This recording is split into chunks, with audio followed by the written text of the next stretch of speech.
Set the braces.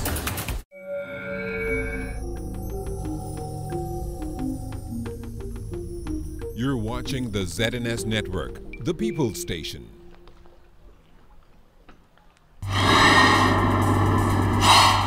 Coming up first at 6, the 2018 budget communication set for the House of Assembly tomorrow.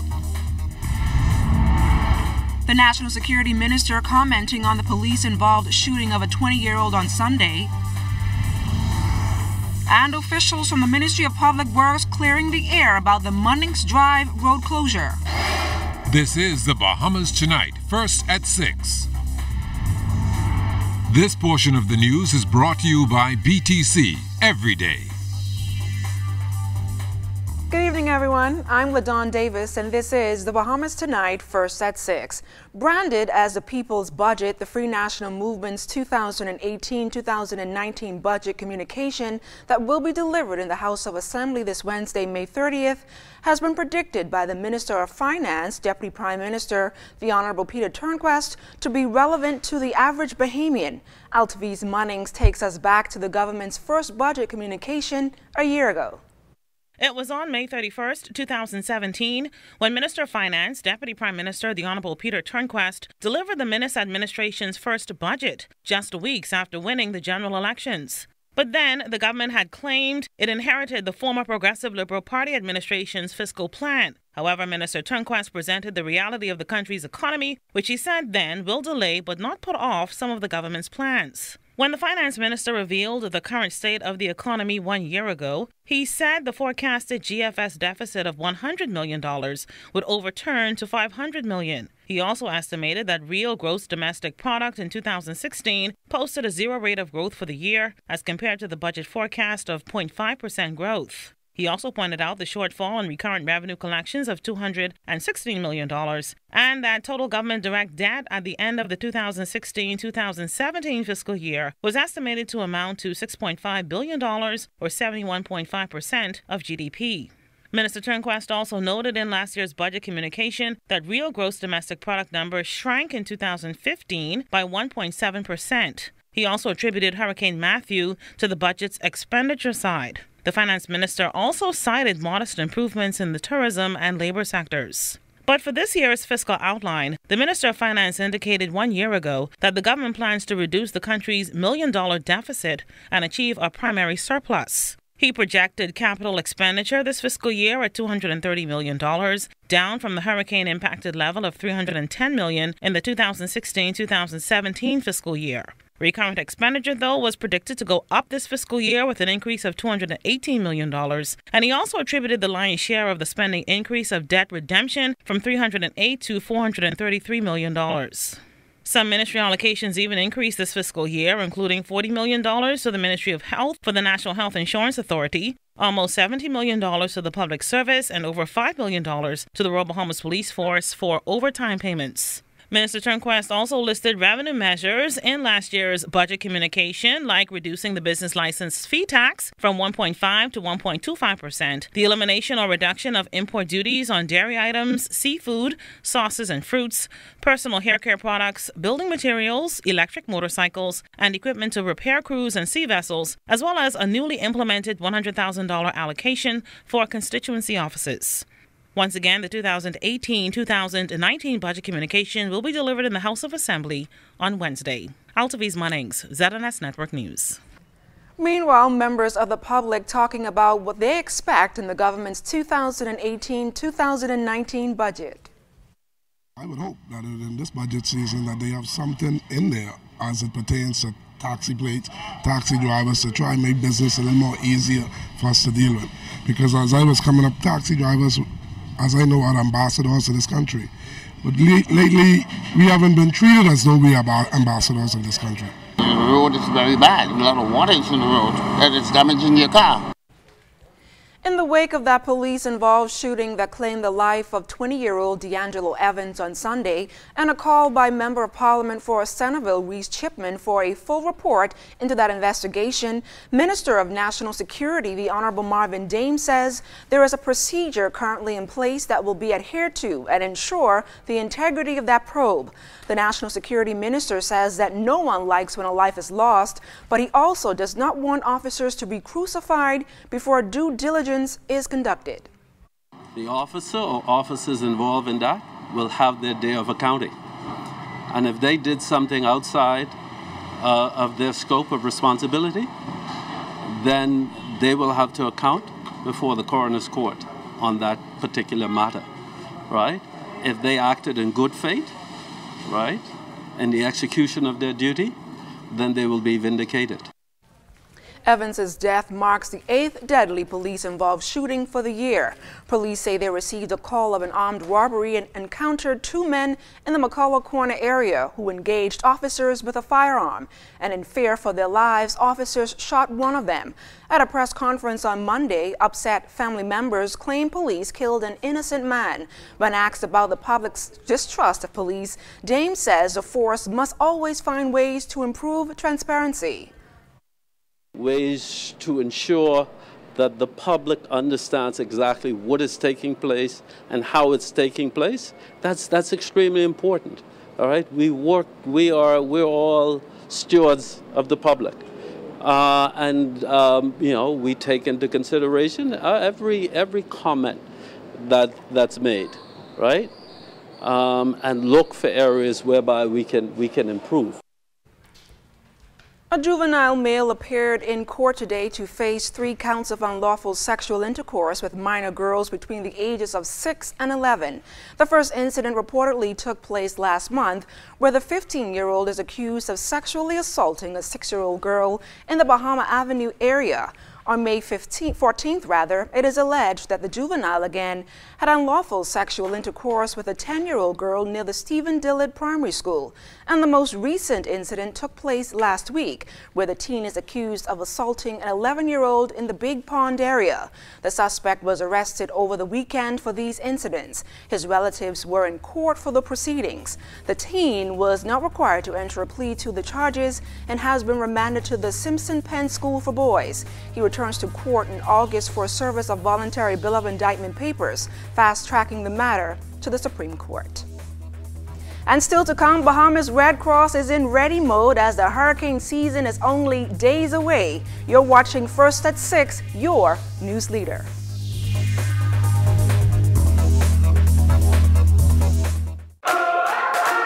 Imagine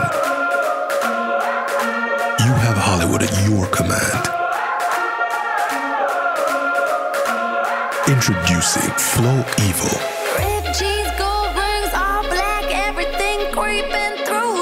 Anywhere you are. Big girls don't scream hard like Halloween, make me feel alive.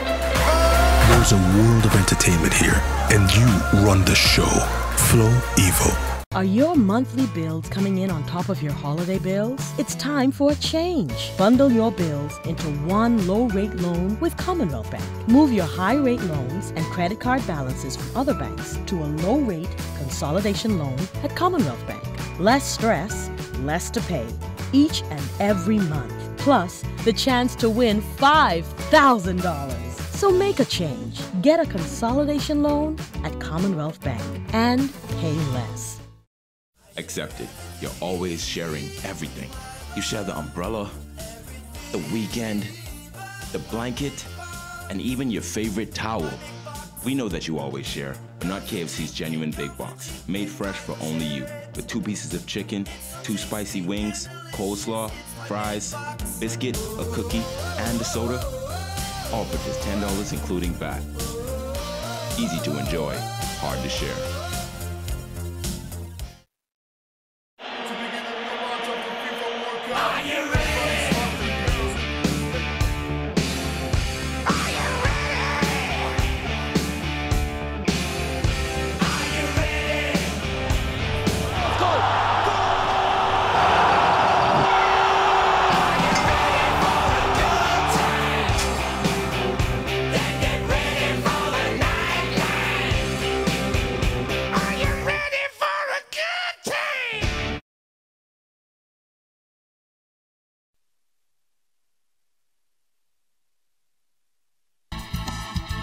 This portion of the news brought to you by Commonwealth Bank, your leader in personal banking.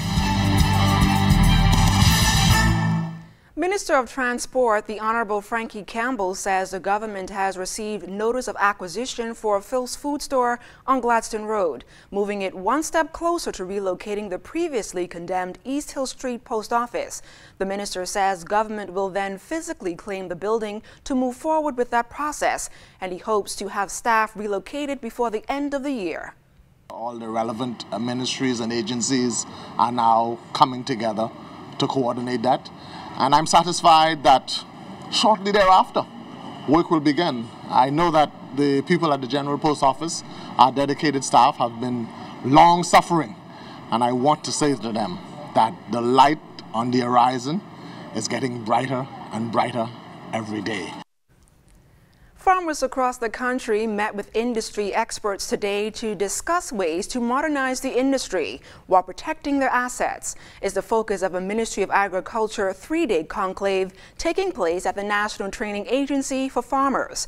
Agriculture Minister, the Honorable Renwood Wells, noted that farming can become the third economic pillar of the country, and he told farmers that they have a pivotal role to play in helping the nation reduce its more than $1 billion import food bill. Our goal for agriculture is simple. We must increase the quantity of our output in order to reduce our reliance on food coming into the country from foreign sources. While this goal is simple, the process of achieving it is highly complex with a myriad of factors that will challenge and affect our effort. But I am hopeful. I have seen enough to know not to count Bahamians out when so much is at stake. There has been much debate about the road closure of Munnings Drive just off Gladstone Road and John F. Kennedy Drive, which came into effect several weeks ago. In a public notice last month, the Ministry of Public Works advised residents of the intended closures, while Director of Public Works Melanie Roach clearing the air on the issue, noting that sufficient notice was given to residents and those living in surrounding neighborhoods.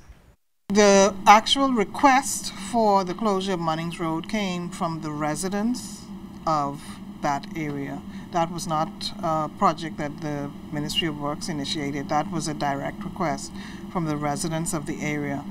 There were numerous town meetings for the residences, and I'm sure they would have I think all of the surrounding subdivisions would have been invited to those town meetings. I think there were at least 2 of them to discuss the road closure.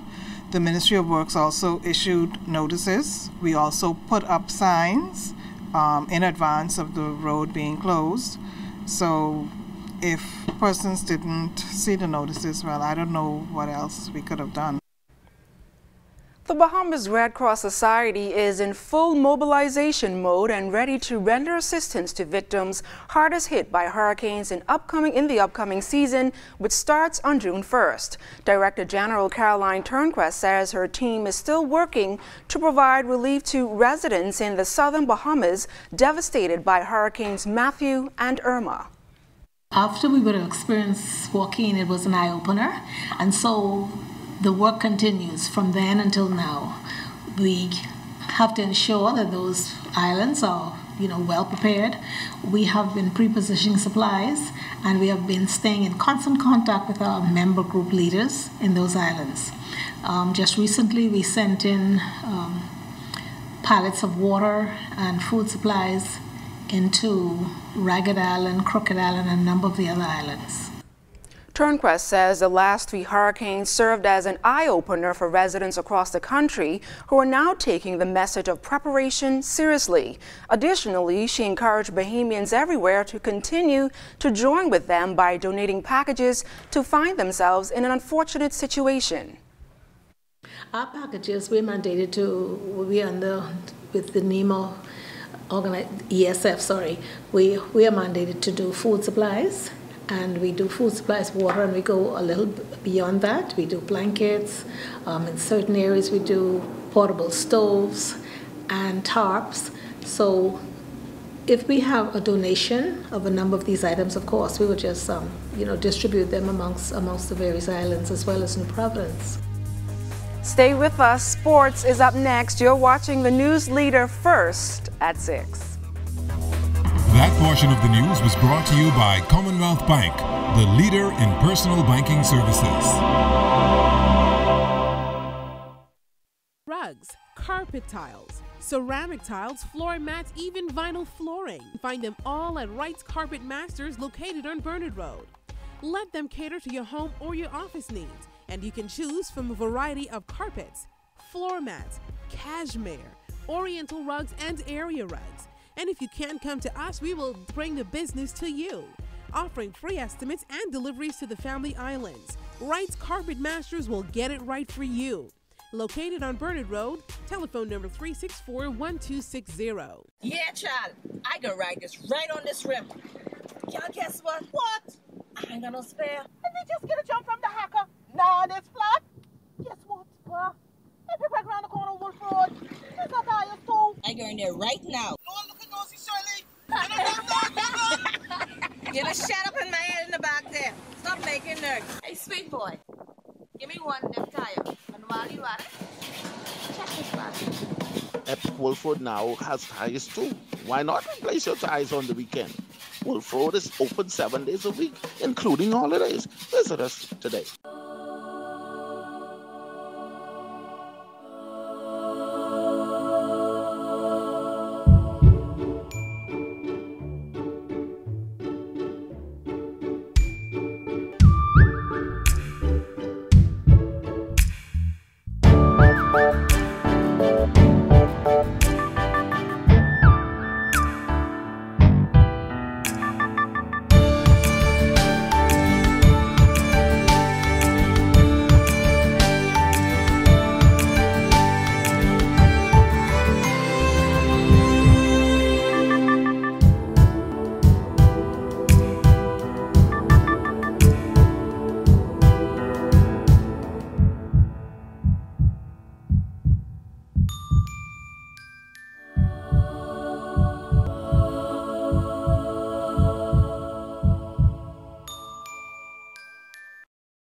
Today is a day for fun. Today is a day for family. So why should yesterday's worries affect my today? That's why I insure my family with J.S. Johnson, because their mission is to provide us with the best insurance coverage possible. With J.S. Johnson, I know my family comes first, so I take comfort in knowing that they always have us covered, providing us with a great today and an even better tomorrow. J.S. Johnson Insurance Agents and Brokers, giving you peace of mind. Food. It is as essential as air is to breathe and water is to drink. Food is life. But where does our food come from? The Bahamas has more than 2,000 farmers, but it's hardly enough to keep up with our growing population. Or is it? We traveled the nation to find out the answers to the questions everyone is asking. Can we feed ourselves?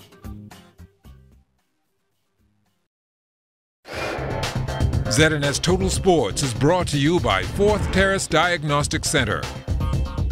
Good evening, Bahamas. I'm Kelsey Johnson. Welcome to Sports Tuesday. The Bahamas serving up a big win over Antigua and Barbuda early today at the Davis Cup America's Zone Group 3 play in Costa Rica. Philip Major Jr. got things started with the win over Shakir Alvin 6-4 and 6-3. Baker Newman, who is playing in the #1 spot in singles for the Bahamas, easily defeated Herbert Mangeli 7-5 and 7-5. Major and Marvin Roll played the doubles match and served up a 6-2 and 6-love over Carlton Bedminster and Kevin Gardner. The Bahamas is playing in Pool B with Bermuda, Jamaica, Antigua and Barbuda, and host Honduras. We won today, thanks for the teammates. We did a great job. We all kind of struggled.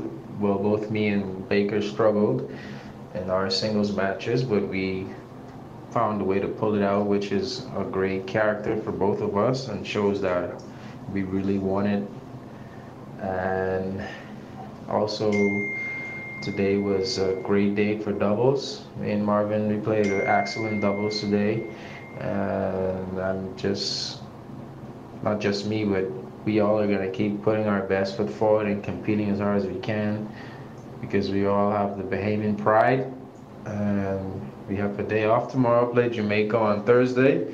Looking forward for that, and definitely we are all going to do our best to be prepared for Thursday. A busy summer for the Bahamas' water polo teams. Head coach Laszlo Borbelli prepping the 3 teams for a couple of regional meets, all in hopes of qualifying for international competitions. The first 4 of this competition going to the Youth Pan American Games, and as I said, this puts the Bahamas in international level. Very, very important competition.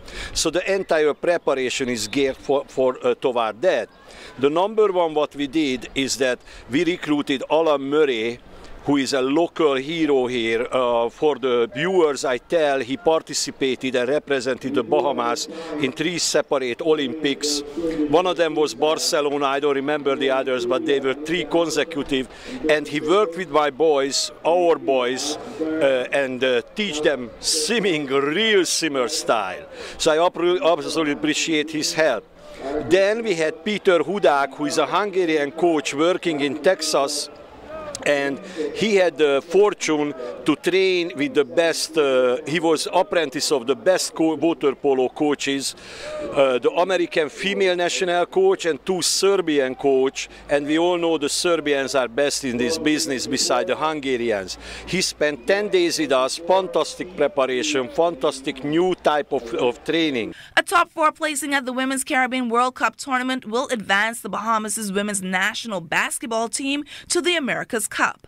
The Caribbean World Cup tournament will tip off on June 15th in Suriname. The Bahamas will leave for play on June 12th. We get a good chance of advancing, but our focus is not to come in the top 3 unless it's first. But you know, we're going to do our best. We want to get to the gold medal round. That's the strategy, and the ultimate goal is to try and win it. Amajal Knowles caught up with national record holder in the women's triple jump, Tamaya Myers. Here's his report. With a national record under her belt, Bahamian track and field athlete Tamara Myers is settling into life after collegiate athletics. This after graduating in 2015. We caught up with the former University of Arkansas track and field standout for this week's athlete profiles. As for her feelings on breaking the national indoor record for the triple jump earlier this year. It felt really good. I initially broke the record at the UE Games Invitational in Jamaica. It was about March, I think 12, I'm not sure, but it was 14:02. It was really exciting. My reaction wasn't what I thought it would be. More shocked and quiet, looking forward to breaking the record, and I did. And then I went to Penn Relays and I broke the record. Not a lot, but 14:03, and I was after that for a while from college, and so to get that record from Jackie Ibis, who's a respected jumper by the way, means a lot to me, and I just want to keep working to move my record forward in the near future. Myers telling us that as an athlete with a full-time job, it is now her duty to find the balance between work and training. Well, I'm working now, so full-time job, so it's kind of difficult trying to get here for 5:30, I get off 4, but I'm really happy to be working with BAMSI, the Bahamas Agriculture and Marine Science Institute. They're really working with me and allowing me to get to work from 8 to 4 instead of 9 to 5 to at least make it to training. So I'm happy with that, making the training gym sessions, and hopefully soon, coming fall, I'll be able to, based on things that are going on now with me, I'll be able to make training consistently, and looking forward to that. As for what's next, Myers says she's working towards NACAC and the CAC Games that's expected to be held later this summer. For Zetnas Told Sports, I'm Amajal Knowles. Thanks so much, Amajal. More and more persons are volunteering their time to train and work closely with athletes who compete in Special Olympics Bahamas. The annual track and field meet was held on Saturday at the Thomas A. Robinson Stadium. Grand Bahama was one of 5 islands that were represented by 17 athletes. The athletes have been training year-round. They look forward to coming to the Nationals. This is the biggest event for Special Olympics Bahamas, and they hoping to meet new friends. Right now, it's about getting all the medals instead of getting ribbons. They enter the first and second. They're hoping to get chosen for World Games. You know, World Games is next year, and we're carrying a group of athletes, and Grand Bahama is right up there with athletes, hoping they are chosen to go to World Games. According to Coach Nicole Dandrick, who assists with Abaco School, the sporting events is just one of several events the athletes look forward to. The athletes mostly know each other, and, you know, getting them to be more active and engaged in the community. There's not a lot of venues or places that allow, you know, that's a suitable environment for them to be social and part of something so big and great as this. So it's really important for us to get them out, get them involved, have a social environment for them where they do something that they feel really proud of. It seems as though they really enjoy events like this. They love it. I love it. It's hard not to. The spectators love it. You know, it's one thing I wish more people would come out and see, because it's really, once you get hooked on it, it's really an amazing thing. So it means a lot to the athletes. They look forward to it all year. That's all the time we have for sports. I'm Kelsey Johnson. ZNS Total Sports is brought to you by Fourth Terrace Diagnostic Center.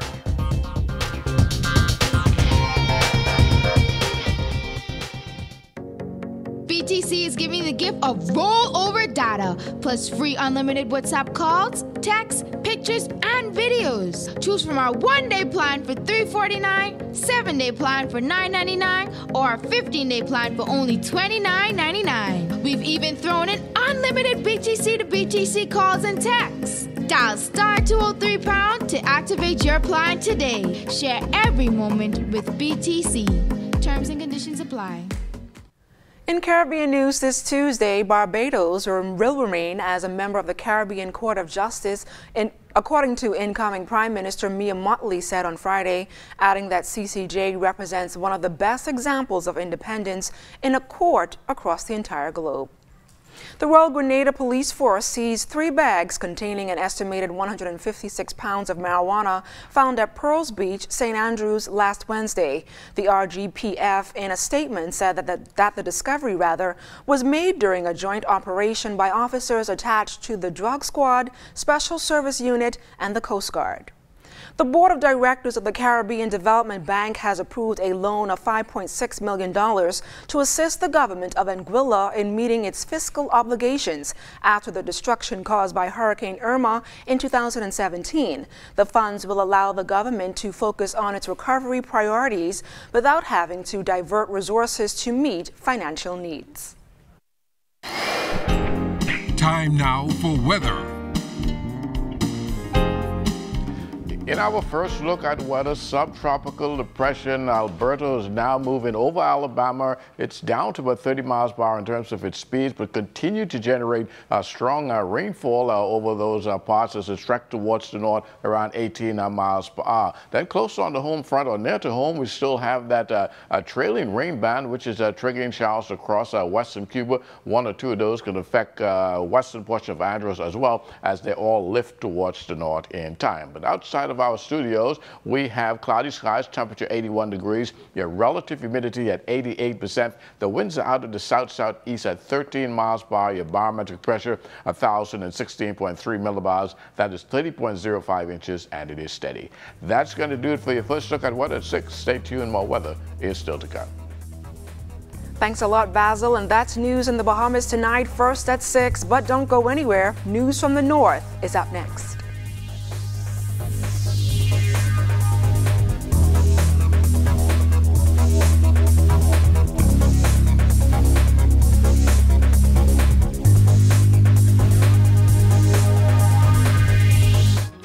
NEMA in preparation mode as the 2018 hurricane season approaches. The Falcons Boys Club breaking ground for a new home. And a veteran educator reflects on her career. The Bahamas Tonight Northern Edition starts now. The Bahamas Tonight, the Northern Edition. Good evening, all. I'm Shashina Wolf-Farquharson. As always, it is so great to have you with us. With the hurricane season just days away, the National Emergency Management Agency is doing its part to equip those who will be on the front line in the aftermath of a storm. With that in mind, a 3-day workshop is currently underway addressing damage assessment as well as needs analysis. NEMA's damage assessment and needs analysis workshop's aim is to explore the linkage between local and national disaster response plans, train those in attendance on the importance of collecting data, and recognize any weaknesses in the island's response system. Supplies Officer and Disaster Consultative Committee member Tammy Mitchell says that the workshop includes a number of persons from various government ministries. This is our first workshop for the year, along with our training partners, USAID and OFTA, the Office for Foreign Disaster and Relief Assistance. And what it is we're trying to reinforce and to build on our capacity of trained persons who would be responsible for gathering data and information for the island of Grand Bahama in the event of a disaster or a threat, be it natural or man-made. She says those in attendance will be charged with collecting pertinent information from damaged areas and also to make a report on persons who were affected during a storm. It's important to note that we're reaching out to all of the government agencies and even to private sector individuals. But in the classes today now, we have persons, for example, like from Ministry of Works, we have from the Health Services, we have from Ministry of Tourism, we have from NEMA's office here in Grand Bahama. We also have local government practitioners here in the course with us as well. So it's a well-rounded group of persons who are being trained. And we expect that once there is a threat and there's a need for activation, that these are the persons who we can tap into to assist us with collecting the information. And with the hurricane season just days away, Mitchell says that NEMA is as prepared as it can be. You can never prepare because you would need to know exactly what's coming your way. But the island, of course, everybody knows, is still strapped for shelters. We're making some adjustments with that and adding to our shelter list this year. But we are trying to do as best as we can in terms of preparation. And with preparation, we're encouraging persons now. You should have already completed your preparations for the season and making sure that everything is in place for not just yourselves, but for your businesses as well as your entire community. At the end of the 3-day workshop, those in attendance will receive a certification on damage assessment and needs analysis. Meantime, the West Grand Bahama Disaster Preparedness Committee is fine-tuning their hurricane response plan. This morning, ZNS Northern Service traveled to the Western District to host the weekly community outreach radio program. Officials in the district discussed the issues impacting the West during hurricane season. Our Italia Hall has this report. Partners in the West Grand Bahama Disaster Preparedness Group focus on the plan of action now in place to prepare for a storm. With an above-average season on the horizon, the message for all residents is preparedness. Administrator for West Grand Bahama Don Cornish says over 6,000 homes were reported damaged throughout Grand Bahama, and many of those homes are located in the Western District. Gradually, the government has been assisting persons with at least trying to repair the roof, basic repairs so that at least they can be dry for the hurricane season. But it was just such an overwhelming amount of damage for the island itself and the district in particular. But we're basically trying to assess it to determine where we are, and we're going to have to get an updated list to see what has been done since our last assessment. And as for shelters, Cornish says there are a number of structural issues, as buildings that were once utilized as shelters in the past are now damaged. Buildings that were utilized as shelters in the past that have not been repaired, including the 8 Mile Rock Gymnasium, which was the main shelter for the central part of the West, where the critical mass is, the majority of the population, and no repairs have been done. So we're hoping that that can be done over the short term, and we're hoping that some of the churches and other public buildings that may be suitable as shelters can be identified. The challenge is that they have to be assessed and they have to be at a standard. Ministry of Work Social Services will support us with that. And unfortunately, many of them don't pass the test. And so we're still left in a situation where we have to, really, the entire population may be subject to movement into Freeport. Chief Counselor Kevin Morris says he and his team are prepared to evacuate persons if need be in the Western District. He's also asking persons to contact the District Council office in Jonestown, 8 Mile Rock, if they would like to become a volunteer. Persons with heavy equipment, with boats, even with public transportation buses that could assist in any which way possible to come aboard and to assist in our various communities in West Grand Bahama. Senior pastor of the Church of God of Prophecy, Pinedale, Pastor Keith Palmer says, when it comes to hurricane preparedness, the church has a role to play as well. I believe that we can galvanize help through our bodies in terms of young men and men to help to secure properties. I also believe that the shelter that is available, we can assist in manning those shelters.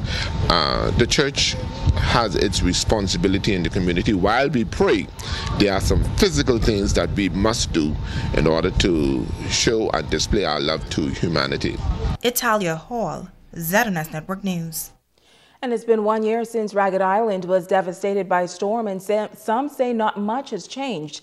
Executives and members of the Ragged Island Cultural Heritage Association, Grand Bahama, have been working towards the rebuilding of the hurricane-ravaged island and traveled there recently to lend a helping hand. President Elkanah Lockhart says that they could not have been of assistance to their loved ones without the support of Grand Bahama, and he provided this update. At the bottom of our hearts, we wish to thank the people, the businesses, the religious, and the civic communities of Grand Bahama for their generous donations of food items, cleaning supplies, and money.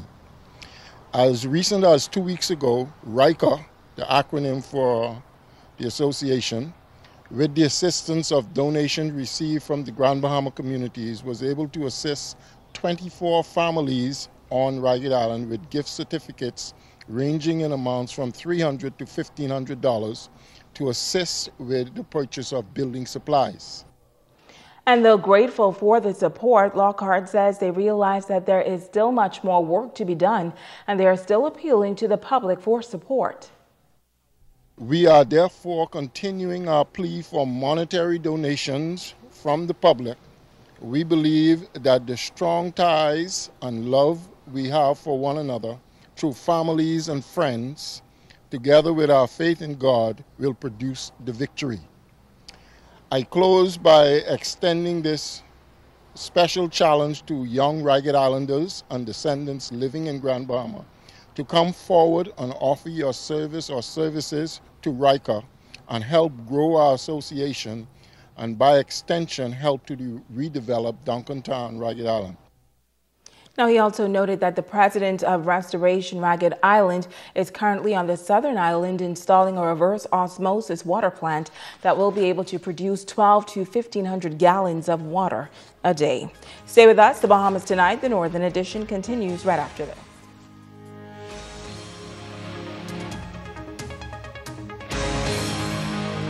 This portion of the news is brought to you by Dolly Madison, Freeport's original home center. Rain or shine, there's one place that you can always depend on for emergency hurricane supplies or everyday items. Whether it's Ace Hardware, Housewares and Paint, or furniture and accessories from Rooms to Go, or Radio Shack Electronics. The one place that carries Craftsman tools, tablets, routers, computer networking supplies, generators, and so much more is right around the corner on Queens Highway. That place is Dolly Madison Home Center. Rain or shine. Open Monday to Friday, 8 a.m. to 6 p.m. and Saturdays from 8 a.m. to 5 p.m. Come on down now. Welcome to Jags International. We have Celebration, Balearia, FRS, Bahamas Air, Hotel, car vouchers now on sale. Girls, I tried book my ticket online with them ferry. That's so complicated, they asking for too much. That's why I stick with Jags. No agency fees or booking fees. Cash and credit, all the same. Blow deals and spectacular services with a smile. Yes, that's Jags, your one-stop shop to Fort Lauderdale, Palm Beach, and Miami. We even offer cheap car rental vouchers, dollar, thrifty, Hertz, and VIP service. Book now with Jags and get their $5 discount card. And don't forget the super sales going on. Influenza or the flu can be serious, causing hospitalization and sometimes death. One of the best ways to prevent acquiring the flu is to get your annual flu shot. Flu shots are available free of charge at all community clinics. The following high-risk persons are encouraged to get their annual flu shots: children 6 months and older, pregnant women, adults over the age of 50, persons with asthma, diabetes, hypertension, or a weakened immune system resulting from cancer and/or HIV. persons in nursing homes, and healthcare providers. Additional information regarding the flu shot can be provided by your nearest community clinic or the Health Education Division at the Ministry of Health. This message is brought to you by the Ministry of Health in partnership with the Public Hospitals Authority. Hey, I'm Megan Shepard, a reporter here at the ZNS Northern Service. Did you know that ZNS is right at your fingertips when you download the new ZNS app? Miss something in our newscast? That's okay. Simply pull up the app, swipe, and you'll find all of our news headlines and highlights. So what are you waiting for? Download the new ZNS app today.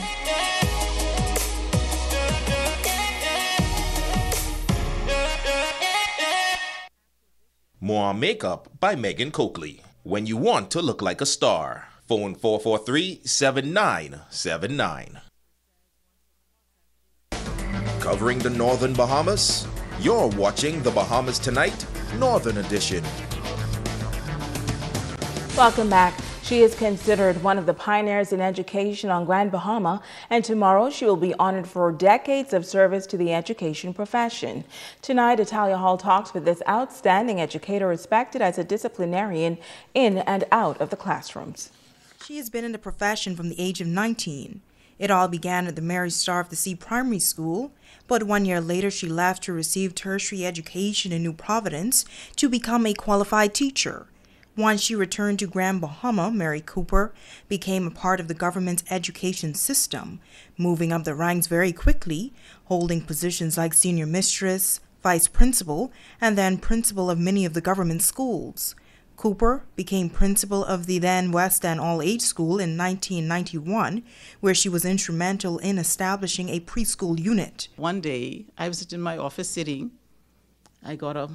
The phone rang, I answered the phone, and the lady on the other end said, this is the Prime Minister's office. And she identified herself, and she said, the Prime Minister would like to talk with you. He said that he had heard about the work that I was doing at West End, and he would like to make a contribution. And he understand that we are looking for a school bus. We're trying to raise money for a school bus. And I said, yes, sir. And he said, well, you have it. And I said, thank you very much.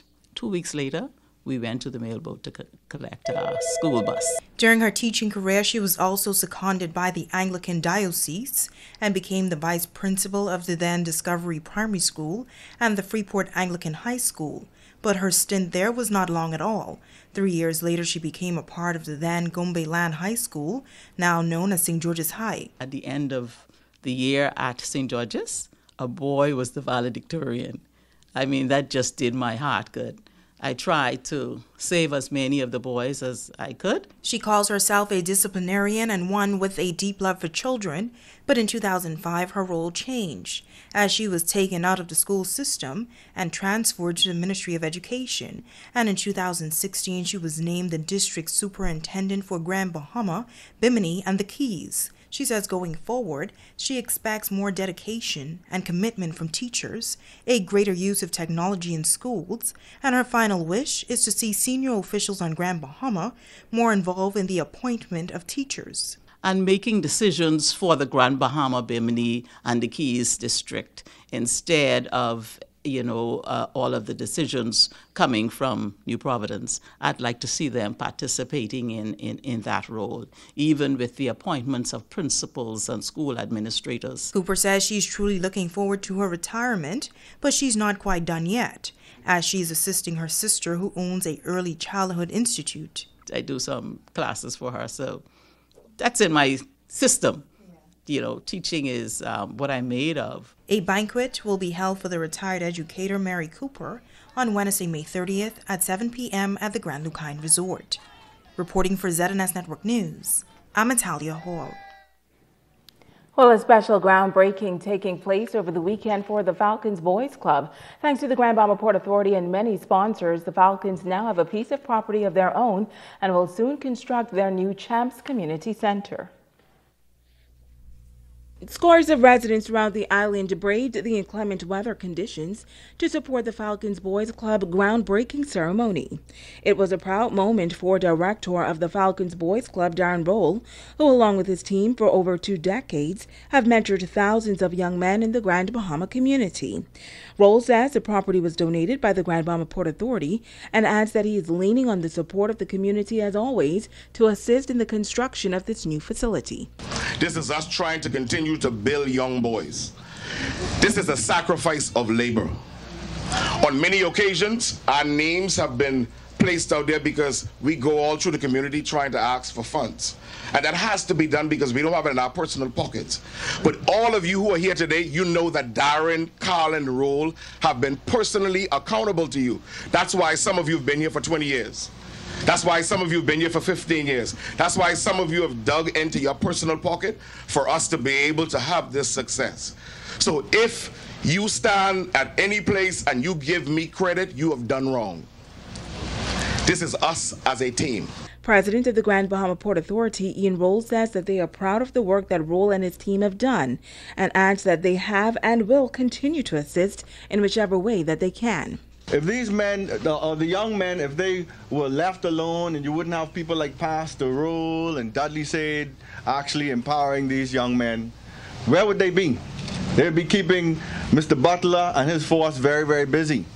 So the Grand Bahama Port Authority, we look at this as very serious business. In fact, this land, to me, is no big deal because this is the easy part. The hard part is actually dedicating all of your time, again, unconditionally, to build the young men who affect each and every one of us. Minister of State for Grand Bahama, Kwesi Thompson, as well as Minister of Youth, Sports and Culture, Michael Pintard, both addressing those in attendance. I believe this facility will be built. I believe this facility will be built in a very short period of time. Not because of Darren, not because of us, not because of the sponsors, but I believe that this is a venture that God has placed in his heart, and I believe because God has placed it in his heart, it will be built. I appeal to all of you to support causes like this, causes like the ones run by Outreach, a ministry led by Dudley Say. Because at the end of the day, this is not just about providing recreational activities for young people. It's using the recreational activities as a vehicle to transmit values that will not only change the lives of those young people, but by extension their families and the communities in which they live. Once construction is complete, the center will be the place where many young men will be mentored through a number of holistic programs. And now to our Generation Y report. We will introduce you to a young man who is already turning heads. He has a plan for his life and is off to a good start as he works to make his dream come true. Italia Hall reports.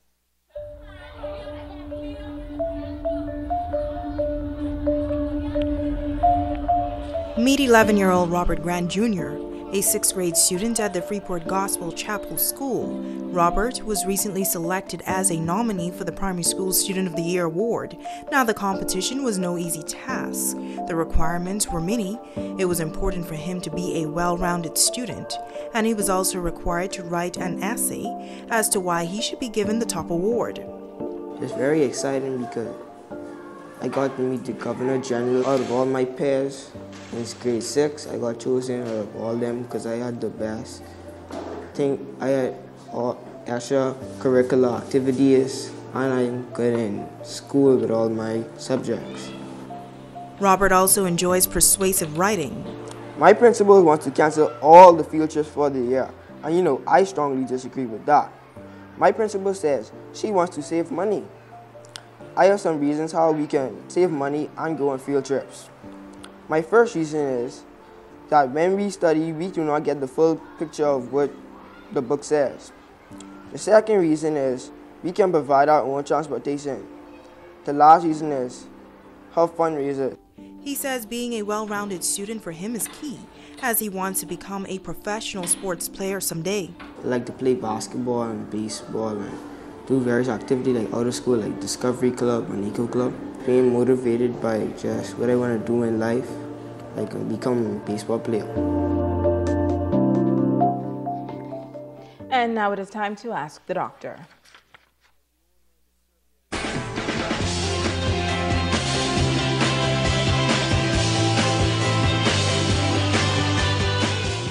Hi, today I will continue my discussion on lupus. The third question Michelle asked was, Doc, I read somewhere that lupus can cause kidney failure, which is worrisome. Is this true? Thanks for all your great questions so far, Michelle. And yes, it is true that lupus can affect the kidneys, a condition we call lupus nephritis. The kidneys act as filters, which clear your blood of fluid and waste. About 90% of lupus patients will have some kidney damage, but only 2 to 3% actually develop kidney failure, severe enough to require dialysis or a kidney transplant. Kidney disease as a result of lupus may be silent and not cause any symptoms at all. However, if the kidneys are affected, the person could have dark urine, foamy or frothy urine, high blood pressure, weight gain, swelling in the hands and feet, and the need to urinate a lot at night. If you've already been diagnosed with lupus or are experiencing any of these symptoms, you need to be evaluated by a nephrologist, which is a specialist in kidney disease. I'm Dr. Monique Pratt, and this has been Ask the Doctor. Stay with us. A check on sports is up next. This portion of the news is brought to you by Mo Davis Beauty Zone. Be beautiful, be you. Located at number 1 Britannia Mini Mall, Caravelle Beach. Hey, have you heard? ZNS is everywhere you are when you download the new ZNS app. Whether you're on the move or just kicking back. Miss something on the news? It's there. Want to keep up with a live update? It's there. Or just want to listen to your favorite station? It's there too. Download the app now from the App Store and Google Play Store.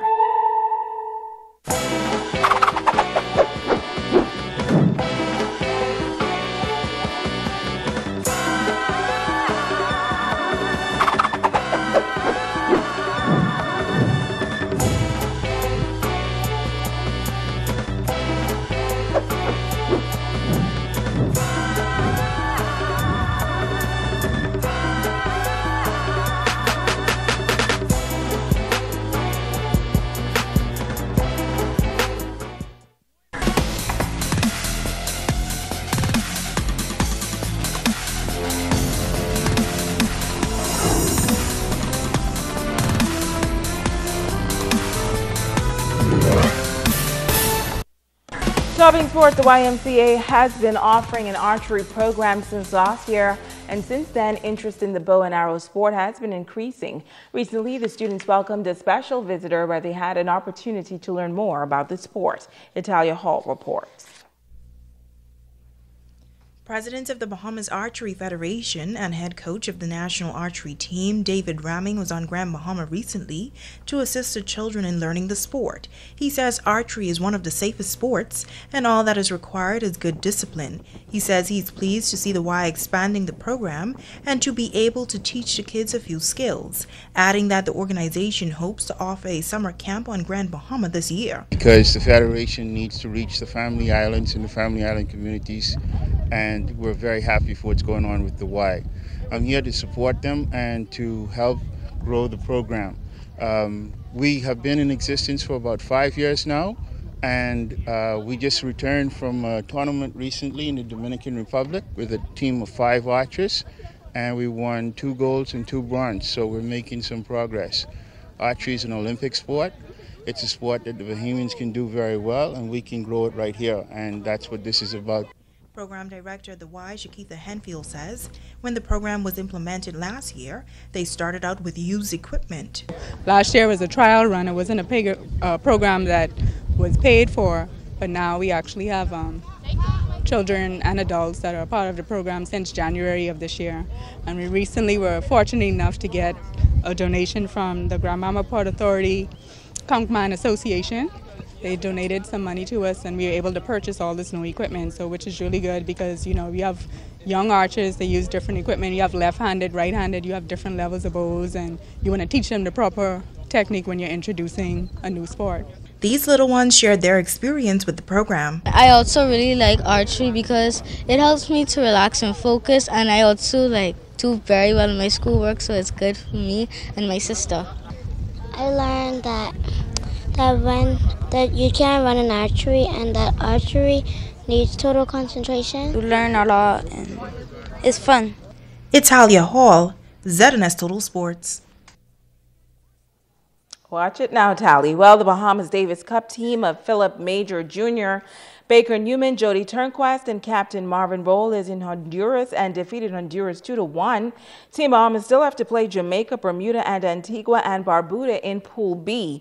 In Pool A is Paraguay, Costa Rica, Panama, and Cuba. The top two teams will advance out of Zone 3 into Zone 2.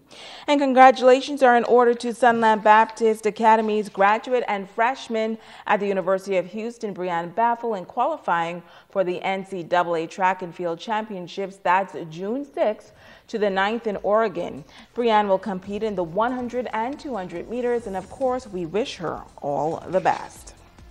Also in sports this evening, the Kenyan Knights Frederick Bastian 2018 Track and Field Classic that is scheduled for this Saturday, June 2nd at the Grand Bahama Sports Complex. All age groups are participating from under 7 to the open division. This classic is a B3A sanctioned event, and for more information you can contact the meet coordinator, that's Jason, at 478-6039. And that is your check on sports. More on Makeup by Megan Coakley. When you want to look like a star. Phone 443-7979.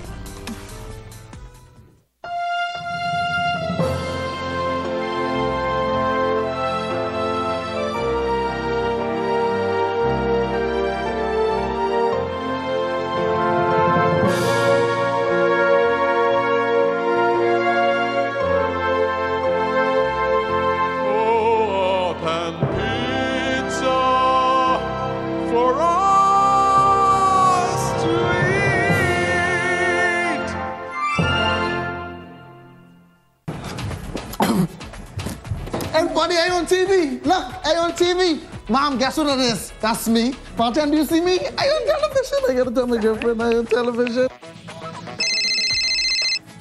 Hello? Babe, turn your television to ZNS. Quick, are you on television? I don't have a TV in there. We have Wi-Fi though. We have Wi-Fi. That's fine. They upgrade now. You can watch it live from your phone. You just have to download the app. All right, hold on. Go to the App Store, type in ZNS, download the app, and you'll be able to watch ZNS straight from your phone. Hurry up and start over again. Get your news and more anytime, anywhere with the new ZNS app. Stay connected from around the globe with our live stream news updates, all in the palm of your hand. You can also listen to the ZNS Radio Network for your favorite music. Go into your Apple or Google Play Store and download the ZNS app today. Miss I's a star now. I still gotta pay. And this one goes out to little Gabby Jones. That's our very own Quincy Jones' daughter. We hope you're having a wonderful day. And that's going to do it for us here in the North. On behalf of our entire ZNS News team, I'm Shoshina Roll-Parkinson. Thank you so much for tuning in.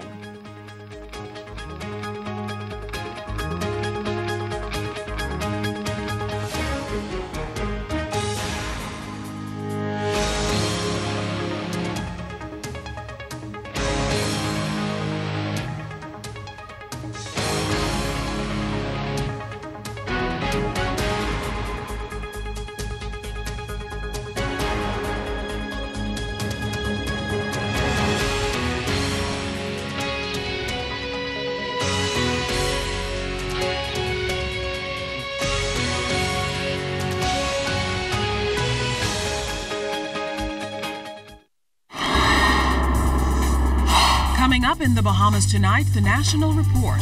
A teen charged with the sex assaults of 3 young girls appears in court. Police to launch a probe into the fatal shooting of a suspect. And what do you think it will take to improve the economy? We hear from you ahead of tomorrow's budget presentation. The Bahamas tonight, the National Report starts now. This portion of the news is brought to you by BTC Every Day.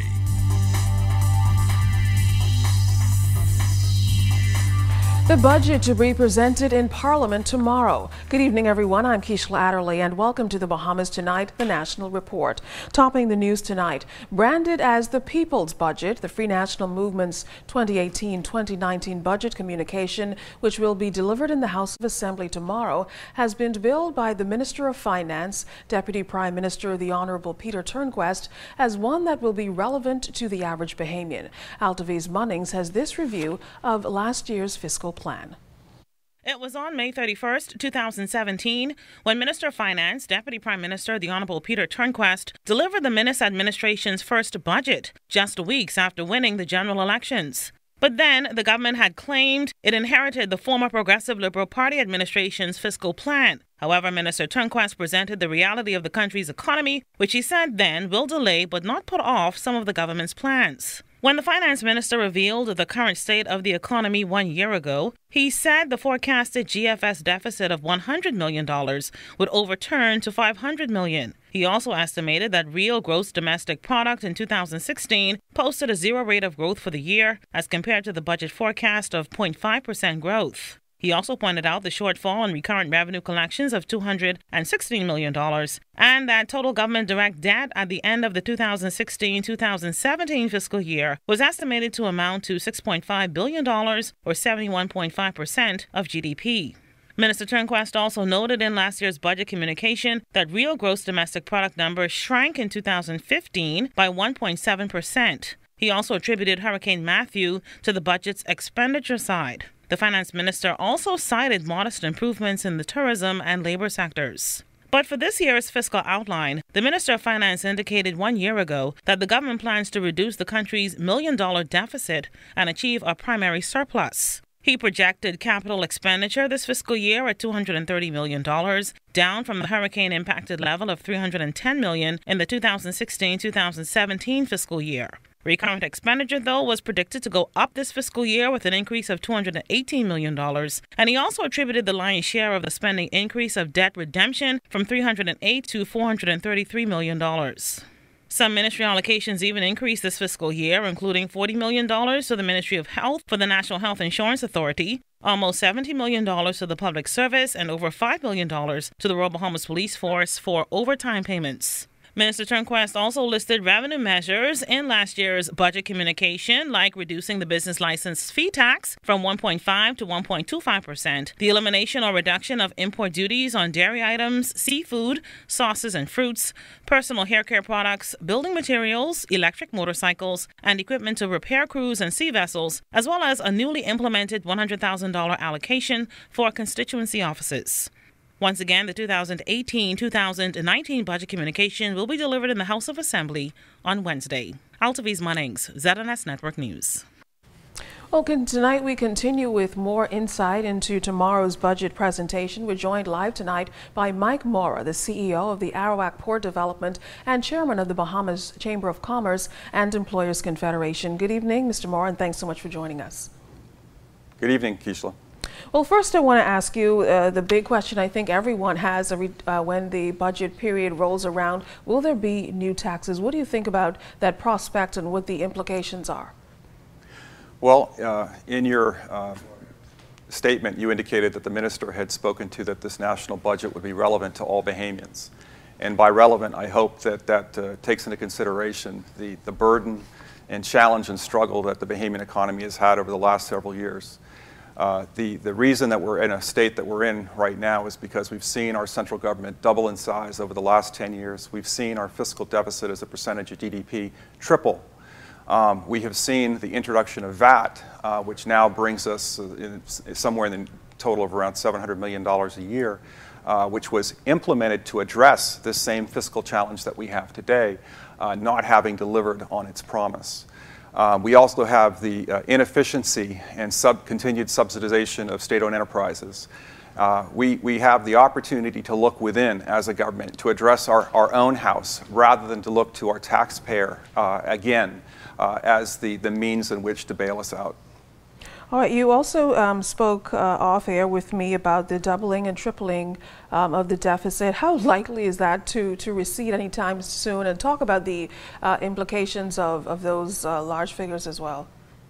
Well, I mean, the credit rating agencies come through and visit us every 3 to 4, 6 months. It's a concern for them. The cost of money becomes more expensive if we don't get our fiscal house in order. It does impede foreign direct investment. It does hurt us as a local economy as well. So, I would applaud the government and this administration in the steps that they've taken so far in the first year. Something has to be done. It's not something that can be corrected this year or the next year. It took us, over 10 years, the government doubled in size. It will take some time to reduce government, to make government more efficient. The government does have in front of it a series of initiatives that are going to help address both efficiency, transparency, and cost. And the government, I hope that within this national budget, we're going to be seeing those programs emphasized and advanced. And of course, we also want to talk a little bit about business interest. You spoke about the importance of, in your mind, changing the business license formula. Explain. Well, for far too long, we've had a tax formula that basically is based off gross turnover or gross revenue. And what we have seen in the business community is that you could have a business, very likely, because we did have them through 2014, 2015, 2016, where we had very difficult economic times.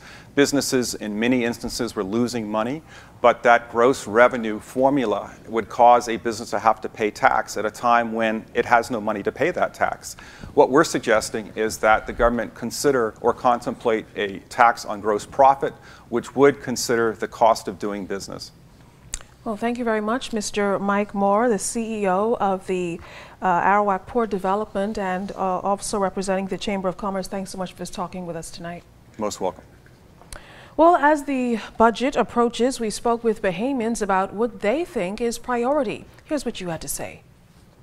That in this budget season that they have something in there as it pertains to taxi plates, taxi drivers, to try and make business a little more easier for us to deal with. Because as I was coming up, taxi drivers, as I know, are ambassadors of this country. But lately, we haven't been treated as though we are ambassadors of this country. The road is very bad. A lot of water is in the road, and it's damaging your car. Well, meanwhile, these Family Islanders said they would like to see more employment opportunities created for residents in the southern Bahamas, along with a new docking facility in Mayaguana. Mayaguana, Inagua, Auckland's, Crooked Island. People don't have any job. I would like to see a new terminal. I would like to see proper docking facilities in Mayaguana. In other news tonight, the young boy believed to be responsible for a string of sexual assaults on minor girls in recent weeks was brought before the courts this afternoon to face those charges. RCS Adderley was in court. A juvenile boy appeared in court number 2 Tuesday to face 3 counts of unlawful sexual intercourse, allegedly with minor girls between the ages of 6 and 11. The first incident reportedly took place after 4 p.m. Thursday, April 28th, where the 15-year-old is accused of having unlawful sexual intercourse with a 6-year-old girl in the area of Bahama Avenue, Coconut Grove. Then on May 14th, it is alleged that the juvenile again had unlawful sexual intercourse with the 10-year-old girl after 3 p.m. while walking along Darling Street off Wolf Road near the Stephen and Dillett Primary School. And the most recent incident involving the teen took place last Thursday, May 25th, around 2 p.m. when he allegedly chased a boy and assaulted an 11-year-old girl. The suspect was arrested over the weekend for these incidents. Now, the teen's grandmother and brother were present in court and acted as the guardians. Attorney Nathan Smith is representing the 15-year-old who was not required to enter a plea.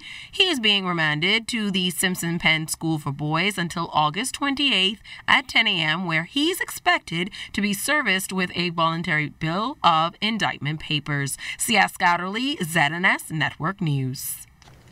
A man was found dead in a car on Montgomery Avenue off Carmichael Road today with gunshot wounds about the body. Police say the body was discovered in a silver Honda vehicle around 1 o'clock this afternoon. Paramedics were called to the scene and were unsuccessful in their attempt to revive the victim. He was pronounced dead at the scene. Police believe the shooting took place around 2 o'clock this morning. An investigation is ongoing. Well, with the number of police-involved shootings soon set to enter the double digits, Minister of National Security, the Honorable Marvin Dames, is addressing the most recent incident, which has left another young man dead. Cleopatra Murphy spoke with him earlier today. In the wake of that police-involved shooting that claimed the life of 20-year-old D'Angelo Evans on Sunday, and a call by Member of Parliament for Centerville Reese Chipman for a full report into that investigation, Minister of National Security, the Honorable Marvin Dames, says there is a procedure currently in place that will be adhered to and ensure the integrity of that probe. The officer or officers involved in that will have their day of accounting. And if they did something outside of their scope of responsibility, then they will have to account before the coroner's court on that particular matter, right? If they acted in good faith, right, in the execution of their duty, then they will be vindicated. The death of Evans marks the 8th police-involved shooting turned fatal for the year. Police say they received a call of an armed robbery and encountered 2 men in the McCullough Corner area who engaged officers with a firearm, and in fear for their lives, officers shot one of them. At a press conference on Monday, upset family members claimed police killed an innocent man.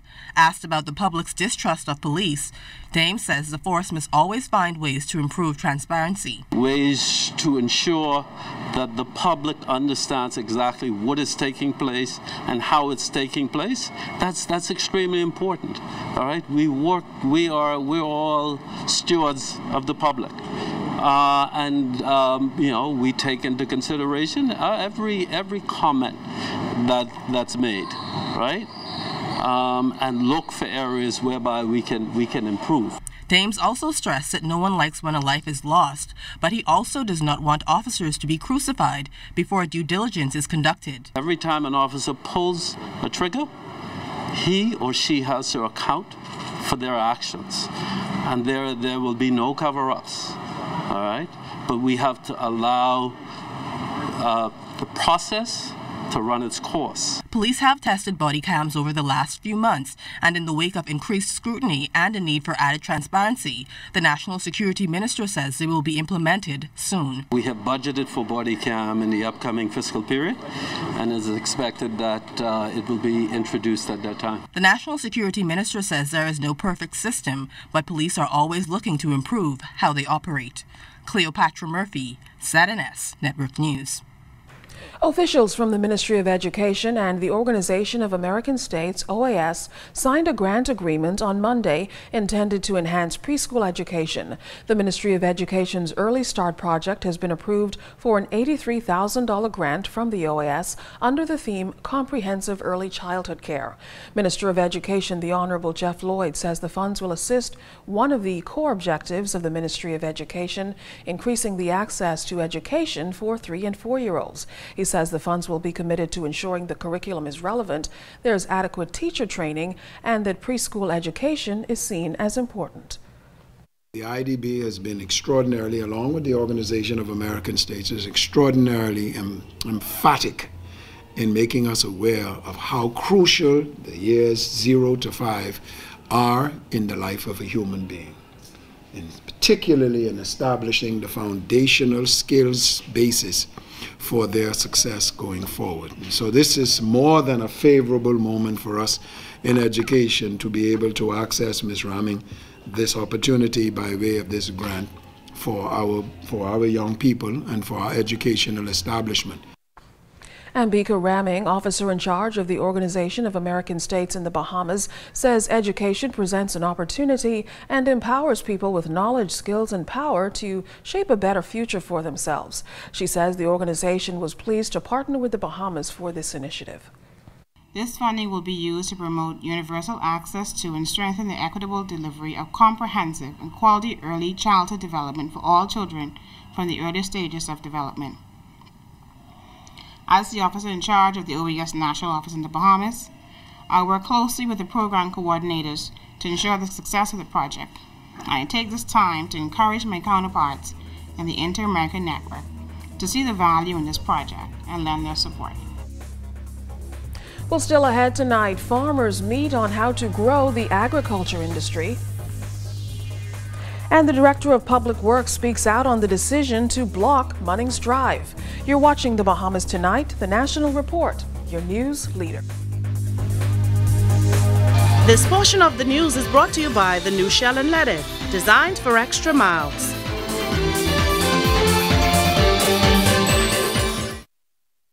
This is the Commonwealth of the Bahamas. This is Commonwealth Bank. And no matter how, no matter where, no matter what, Commonwealth Bank is here for you. Commonwealth Bank, everything we do it for you. Together, we laugh more, we discover more, we dream more.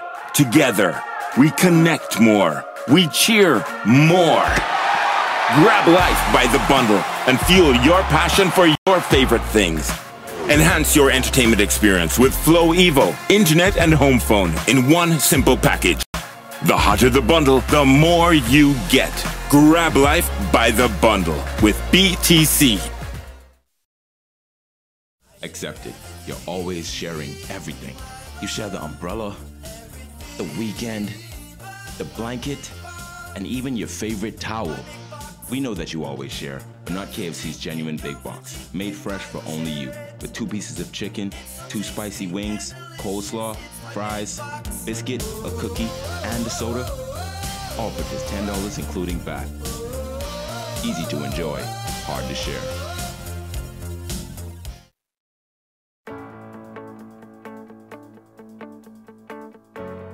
There's nothing as powerful as knowing where you belong. No more waiting. It's time to come home. Come home to friendly smiles. Come home to convenience. Come home to more interest on savings and lower fees. Come home to our bank and your bank. Come home to Bank of the Bahamas, your bank of solutions. Let's celebrate our islands. Cheers to the new world. The Hopetown Lighthouse and Bahama Parrot, Coral Gardens of Acklins and Crooked Island. Let's celebrate Andros. Let's celebrate the Grand Bahama Shipyard. Sport fishing in Bimini. The sweet sounds of Rake and Scrape. Eleuthera Sweet Pineapple. Our world-famous swimming pigs. Let's celebrate our national bird. Let's celebrate Long Island. Our sea turtles in Mayaguana. Junkanoo. Let's celebrate Ragged Island. Click, the beer of the Bahamas, celebrating 30 years.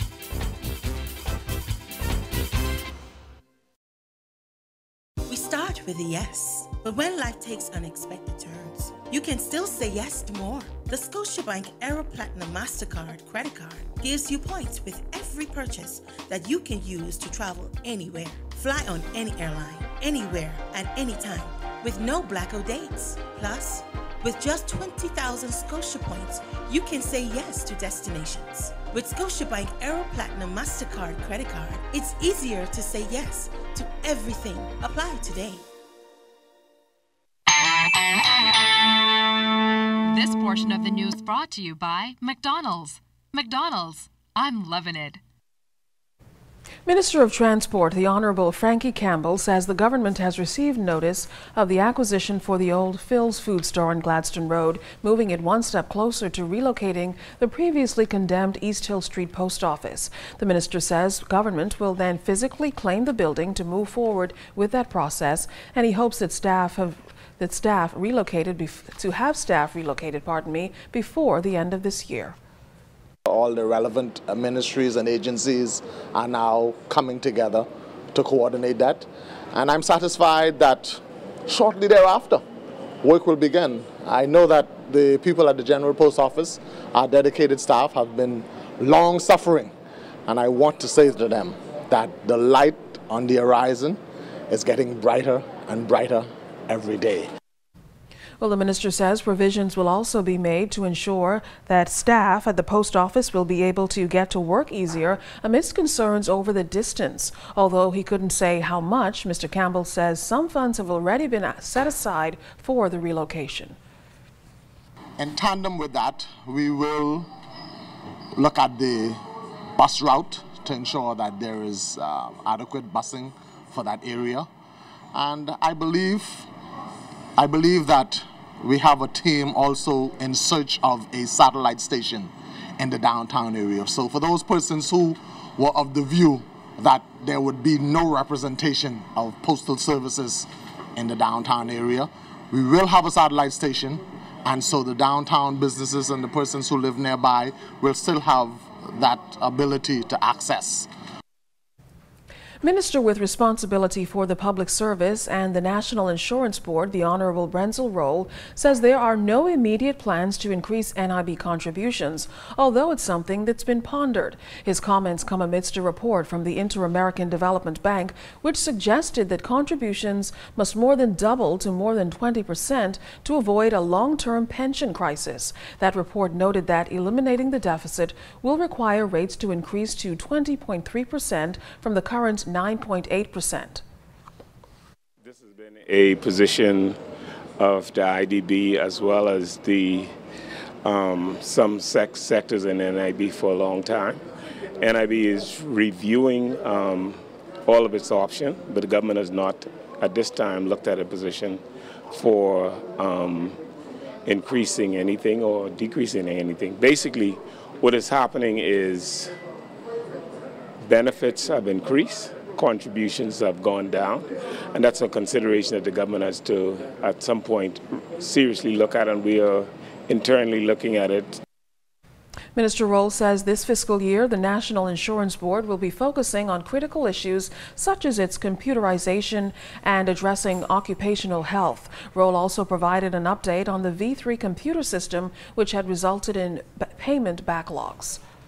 We have implemented a V3 stabilization project.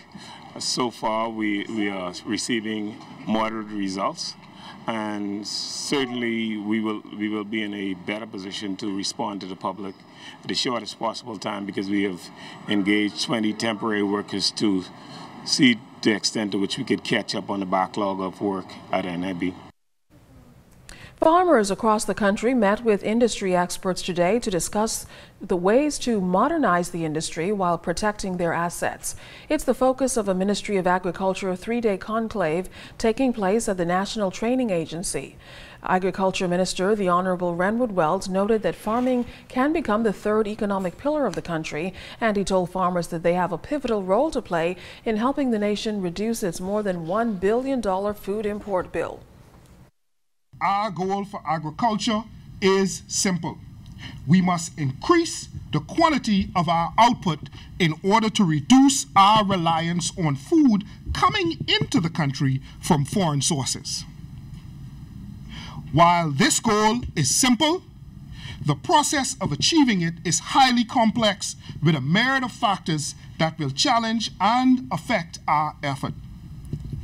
But I am hopeful. I have seen enough to know not to count Bahamians out when so much is at stake. There's been much debate about the road closure of Munnings Drive just off Gladstone Road and John F. Kennedy Drive, which came into effect on May 1st. In a public notice last month, the Ministry of Public Works advised residents in the area of the intended closures. Since then, there's been a number of car accidents in the area, as residents and motorists who frequent the area say they were unaware of the closures. Director of Public Works Melanie Roach clearing the air on the issue, noting that sufficient notice was given to residents and those living in surrounding neighborhoods. The actual request for the closure of Munnings Road came from the residents of that area. That was not a project that the Ministry of Works initiated. That was a direct request from the residents of the area. There were numerous town meetings for the residences, and I'm sure they would have I think all of the surrounding subdivisions would have been invited to those town meetings. I think there were at least 2 of them to discuss the road closure. The Ministry of Works also issued notices. We also put up signs in advance of the road being closed. So if persons didn't see the notices, well, I don't know what else we could have done. This portion of the news was brought to you by McDonald's. McDonald's, I'm loving it.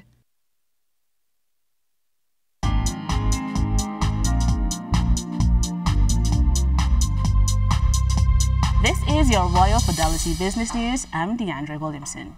Minister of Finance Peter Turnquest announcing plans to recruit Bahamian VAT auditors.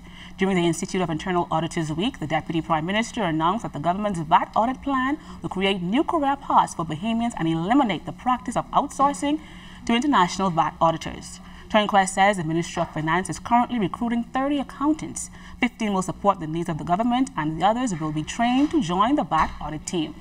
In other business news, Minister of Finance Peter Turnquest also indicating that the Ministry of Finance will fortify its internal audit department to bring about more prominence. He says no longer will findings of internal auditors be ignored. Rather, they will be addressed as a matter of priority with the appropriate actions. Where there are breaches of protocol, prosecutions will be taken seriously. And in international business news, U.S. stocks dropped sharply Tuesday amid political turmoil in Italy as sent the euro tumbling and ongoing difficult trade talks with China. The Dow Jones Industrial Average fell 500 points or 2% amid losses in Goldman Sachs, Boeing, and J.P. Morgan Chase. The S&P 500 fell 1.6%, while the Nasdaq Composite fell 1%. That was your Royal Fidelity Business News. I'm DeAndre Williamson.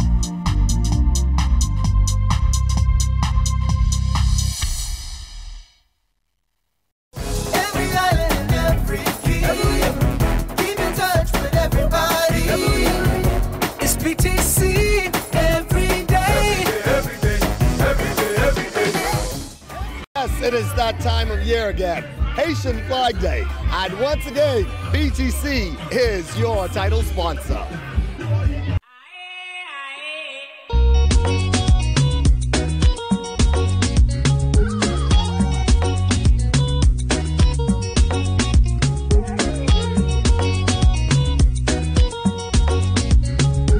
The Haitian community is a very important community to us.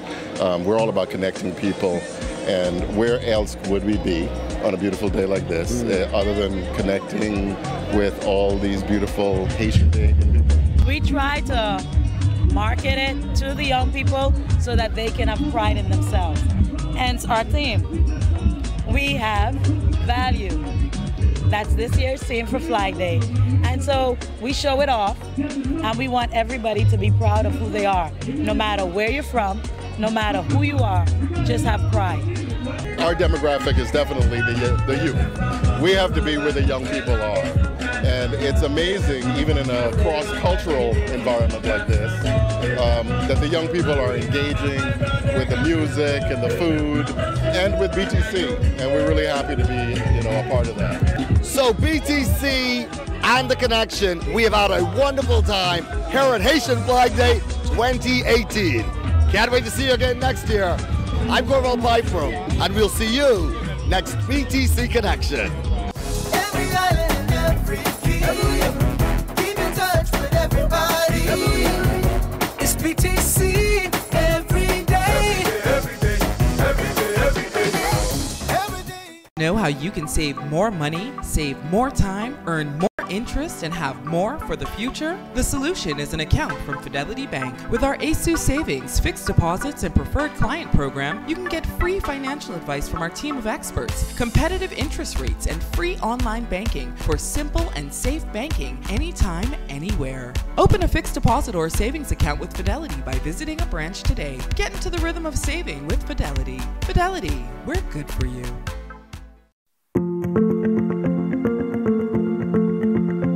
First Care is an absolute game changer for thousands of Bahamians who do not have major medical insurance, and it also serves as a supplementary plan for those who may have high deductibles on their existing major medical. First Care is incredibly affordable, but for our Alive subscribers, you get an even deeper discount. Our Silver subscribers receive a 10% discount. Our Gold subscribers receive a 15% discount, and our Platinum subscribers receive a 20% discount. We're excited to be a part of Alive's rewards program because this is a new and innovative way for us to reach our customers.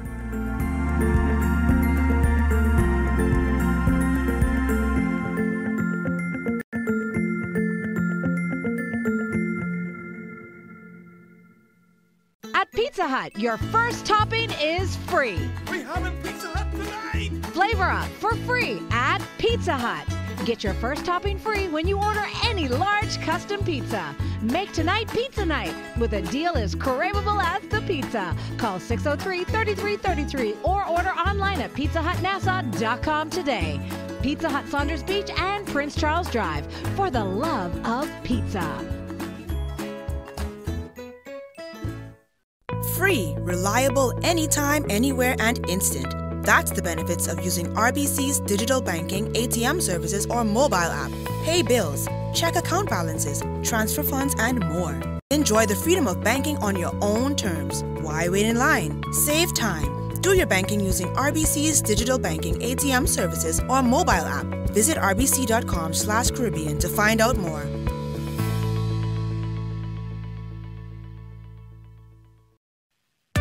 This is Get Me Ride. With our app, you easily sign up to ride and ride whenever you want. All of our drivers are certified taxi drivers. Add funds to your wallet and rate your drivers. Want to be a driver? Download Get Me Ride, the #1 transportation and taxi provider. Visit getmeride.org. If you own a portfolio of securities within a brokerage account, like stocks, bonds, or mutual funds, you can access a hassle-free loan, known as a margin loan, based on the value of that portfolio. Your investment portfolio is essentially used as collateral for a cash loan. And the benefits are numerous. Simple and straightforward application, quick turnaround, a more competitive interest rate, no requirement for monthly payments. Contact us for more information on margin loans. The Girls Brigade of the Bahamas and the Turks and Caicos Islands celebrated 60 years of service this weekend under the theme Fruitful and Overflowing. Scores gathered at St. Agnes Anglican Church to commemorate the milestone. Governor General Her Excellency Dame Marguerite Pindling and former Cabinet Minister the Honorable Janet Bostwick, who is the patron, were among those in attendance at the service. She stressed the need for the program to continue. In his sermon, St. Agnes Rector Reverend Father I. Ranfilly Brown wholeheartedly agreed with Mrs. Bostwick's sentiments and urged them to do what they can to ensure that it does. We must expand and enhance the attractiveness and influence of the brigade so that more children and young ladies will be anxious to join the organization and return to lend herself to lead, direct, and mold future generations of young females who, through taught self-control, learn how to be responsible, upstanding Christian women. Teach them not only the Bible, teach them the way of life. I always say that a good teacher always had visual aids on the board, how to comb your hair, how to brush your teeth, how to do this and do that. We need to get back to the old teaching discipline. The organization is focused on instilling Christian principles in young ladies starting at 6 years old. Longtime member turned leader Dorcas Roll and current participant Kendia Taylor are living testaments that the program is truly beneficial. It's very important because it teaches them how to be the ladies of tomorrow, leaders of tomorrow, and how to walk and hold their heads up high because of the standard and the moral we carry. Seek, serve, and follow Christ, and self-control is the main thing of it all. I want to take what I have learned in brigades and use it to tell others about God so that their lives can be impacted for the good as well. Today, I conclude by saying that because of Girls Brigade, I am many things. I am being taught to offer service, I am learning why the education is important, and I am learning more about God. In a nutshell, I guess you can say I am becoming a better me. Well said. Well, stay tuned. The Bahamas Tonight continues right after this break. You're watching your news leader. Sounds like a truly Bahamian beer. Hey, Exuma drinking. Sounds like Ilucha drinking. Sounds like Long Island drinking. Sounds like Andros drinking. Sounds like Nassau drinking. Sounds like Cat Island drinking. Sounds like Bahama drinking. Sounds like Abaco drinking. Sounds like a taste that is fresh. Available at Jimmy's Liquor Stores or your favorite restaurants and liquor stores throughout the Bahamas. Sounds like. What's a smart way to refresh your home this season? Get inspired by Carpet and Cabinet World. See how easy it is to transform your living room and kitchen with our wide variety of flooring and cabinet options. We offer top quality in the latest styles in ceramic, porcelain, and wood. Did you know we're also fully stocked with state-of-the-art forward horizontal blinds?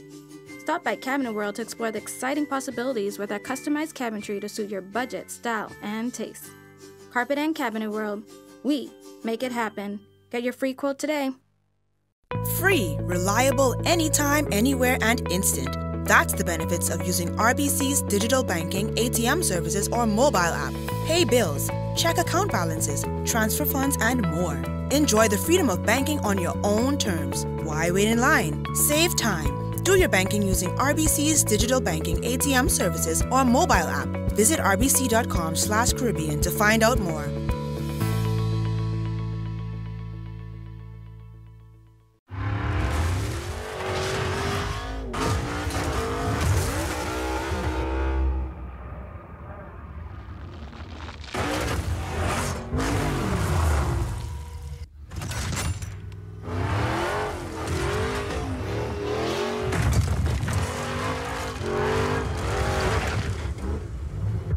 The performance speaks for itself. Pennzoil Synthetics, made from natural gas. Make the switch.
Move forward, Bahamas, and build high into the sky.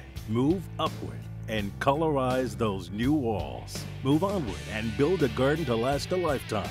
Move together and settle into that new home. There's a lot of places you can do it for yourself, but there's one place to do it right. Builders Mall. We know exactly what motto you live by, and even the pros know building is just a part of what we do. So move forward, Bahamas. And remember, you can find it all at Builders Mall. Well, it's time now for a check of your weather, and of course we want to keep you informed about the upcoming hurricane season, which starts officially in 2 days, but of course we're already out of the gate with Tropical Storm Alberto out there. Basil, what are the predictions for this year? How many named storms and major storms can we expect? Well, Keisha, there are a number of predictors this season. We were accustomed to Colorado State with the late Professor Gray, and Colorado State, they're looking at some 14 named storms, out of which 7 they anticipate will reach hurricane intensity, and out of the 7 they're looking at 3 of those becoming major hurricanes. But also the National Oceanic and Atmospheric Administration have been issuing predictions over the last several years as well, and they give a range range anywhere between 10 and 16 named storms. 5 to 9 of those should reach hurricane intensity, and 1 to 4 are making it to a major hurricane. And now we have another Professor Dilly. He's from Global Weather Oscillation, and he's been around now for about the last 10 years. So we're going to try him as well this season and see how his predictions come out. He's looking at a well above average season with about 16 named storms, 8 reaching hurricane, and out of those 8, 4 he expects to become major hurricanes. So there you have it in terms of your prediction for 2018, but whatever it is, you must be ready. Right now, we're going to pause to take a look at temperatures around the family violence, and they are brought to you by Family Guardian Insurance Company. We're protecting you. 81 degrees in Freeport, Grand Bahama, Green, Turtle Key, and Abaco, also Marsh Harbor at 81 degrees as well. Here in the capital, 81, Harbor Island, Eleuthera, 79, Roxanne, Eleuthera, 80, Staniel Key, 81 degrees. Kemp Space, St. Andrews, Fresh Creek, and Central Andrews also reporting 81 degrees. 80s showing up in San Salvador, Rum Key, Artistown, Cat Island, Georgetown, Exuma at 81 degrees, 82 in Clarencetown, Long Island, and Crooked Island. Betsy Bay, Mayaguana, 81, 81 also in Acklands, Ragged Island, 82, Matthewtown, another 82, and the Turks and Caicos Islands at 80 degrees. Your boating forecast tonight is brought to you by Builders Mall, home of FYP, the Tile King, and the Paint Setter. In the Northwestern Islands, the winds southeast at around 12 to 18 knots. The wave heights, they're going to be about 3 to 5 feet over the ocean. Tide-wise, high tide took place at 7:51 this evening. For the Central and Southeastern Islands, caution flags are up, southeast winds as well, 15 to 20 knots, and the wave heights 4 to 7 feet over the ocean. Tomorrow, which is Wednesday, southeast winds 12 to 18, wave heights remaining around 3 to 5 feet with a moderate sharp high tide in the morning at 8:07. Your low tide will take place at 2:09 in the afternoon. In the Central and Southeastern Islands, no change. Caution flags are up, and we take you right into Thursday when we will start to see those winds coming down quite nicely. Southeast flow at 10 to 15 knots. Wave heights to kind of normal levels at 2 to 4 feet. High tide 8:47 in the morning. Low tide at 2:48 in the afternoon. For the Central and Southeastern Islands on Thursday, caution flags. We'll just hold it a little bit for you, but the winds will fall off to about 12 to 18 knots. Wave heights also subsiding 3 to 6 feet over the ocean. And that's going to do it for your boating forecast. It's time now for your travel forecast, and your travel forecast is brought to you by Royal Star Assurance.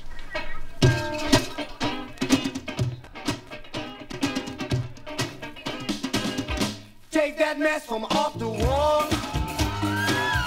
Give that baby back its ball. Leave other people things alone. There's other ways to get involved. Get involved, don't be no fool. Stay in school. Let your mind become a tool. Church were made for fools to be. Locked away from society. That's going to do it for your travel forecast brought to you by Royal Star Assurance. But stay tuned. Your extended weather forecast is coming up in about 18 minutes.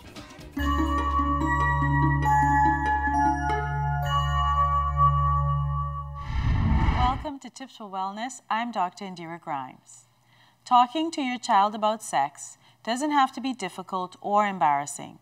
Have the conversation early and often. Your home will become a safe and comfortable environment for your child to ask questions. Your child needs to hear accurate information about sex from you. This includes the basics: vaginal, oral, and anal sex, birth control, sexual assault, sexual molestation, and your family's moral beliefs. Your child needs to know that he or she can talk with you about sex. They can talk with you about their changing bodies, their feelings, their concerns, and their confusion. You don't have to know all of the answers to their questions. However, you should be willing to help them find those answers. Help them do the research.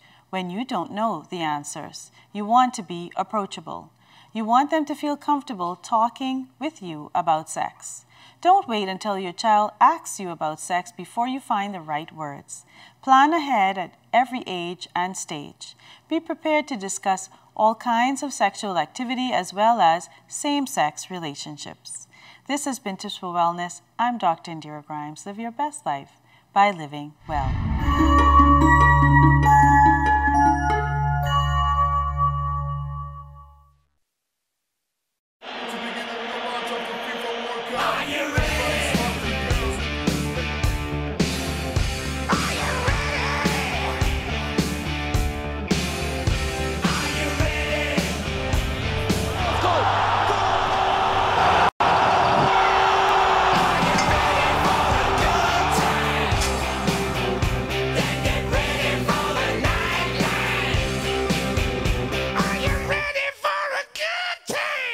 There are stamps for mailing, even rubber and ink stamps, but there's only one stamp that saves you money, and you only get them at Super Value and quality supermarkets. Chef Boyardee spaghetti and meatballs 15-ounce can, $1.09. Whole chicken wings, $1.59 per pound. Rainbow corned beef, 12-ounce can, $1.89. Libby whole kernel corn or sliced beets, 15-ounce size, 99 cents. Sweet peaches, $1.99 per pound. Carolina Pride hams, 10-ounce size, $2.99. Quality stamps only at Super Value and quality supermarkets.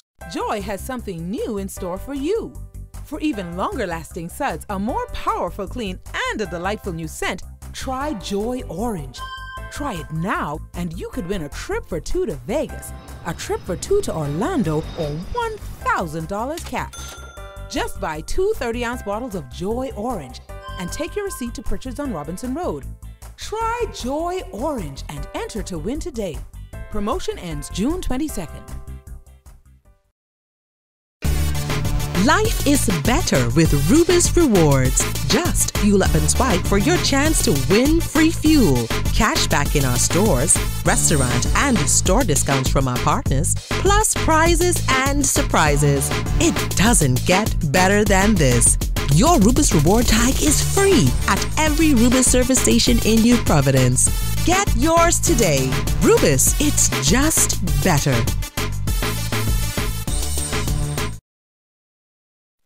Buy Pampers and you can pin it to win it. Guess how many diaper pins are on display at Pritchard's? You could win up to $2,000 for the closest guess. Buy Pampers and pin it to win it today. Life happens, and when it does, FG Insurance Agents and Brokers is here. We help you protect the assets you've worked hard to attain. We offer home, auto, marine, commercial, and liability insurance. Don't hesitate to protect what matters with FG Insurance Agents and Brokers. Visit us and speak to your agent today, or call us at 396-1490 in Nassau or 688-1500 in Freeport. ZNS Total Sports is brought to you by Fourth Terrace Diagnostic Center. Good evening, Bahamas. I'm Kelsey Johnson. Welcome to Sports Tuesday. The Bahamas serving up a big win over Antigua and Barbuda early today at the Davis Cup Americas Zone Group 3 play in Costa Rica. Philip Major Jr. got things started with the win over Shakir Alvin 6-4 and 6-3. Baker Newman, who is playing in the #1 spot in singles for the Bahamas, easily defeated Herbert Mangeli 7-5 and 7-5. Major and Marvin Roll played the doubles match and served up a 6-2 and 6-love over Carlton Bedminster and Kevin Gardner. The Bahamas is playing in Pool B with Bermuda, Jamaica, Antigua and Barbuda, and host Honduras. We won today, thanks for the teammates. We did a great job. We all kind of struggled. Well, both me and Baker struggled in our singles matches, but we found a way to pull it out, which is a great character for both of us and shows that we really want it. And also today was a great day for doubles. Me and Marvin, we played excellent doubles today, and I'm just, not just me, but we all are going to keep putting our best foot forward and competing as hard as we can, because we all have the Bahamian pride. And we have a day off tomorrow, play Jamaica on Thursday. Looking forward for that, and definitely we are all going to do our best to be prepared for Thursday. A busy summer for the Bahamas' water polo teams. Head coach Laszlo Borbelli prepping the 3 teams for a couple of regional meets, all in hopes of qualifying for international competitions. The first 4 of this competition going to the Youth Pan American Games, and as I said, this puts the Bahamas in international level. Very, very important competition. So the entire preparation is geared toward that. The #1 what we did is that we recruited Alan Murray, who is a local hero here. For the viewers, I tell, he participated and represented the Bahamas in 3 separate Olympics. One of them was Barcelona, I don't remember the others, but they were 3 consecutive. And he worked with my boys, our boys, and teach them swimming, real swimmer style. So I absolutely appreciate his help.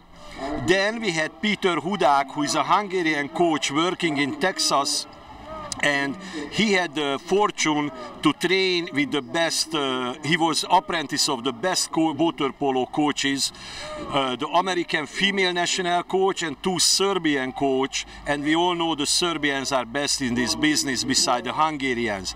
He spent 10 days with us, fantastic preparation, fantastic new type of training. A top 4 placing at the Women's Caribbean World Cup tournament will advance the Bahamas' women's national basketball team to the America's Cup.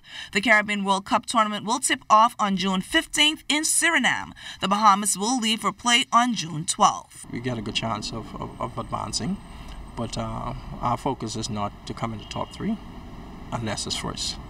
But you know, we're going to do our best. We want to get to the gold medal round. That's the strategy, and the ultimate goal is to try and win it.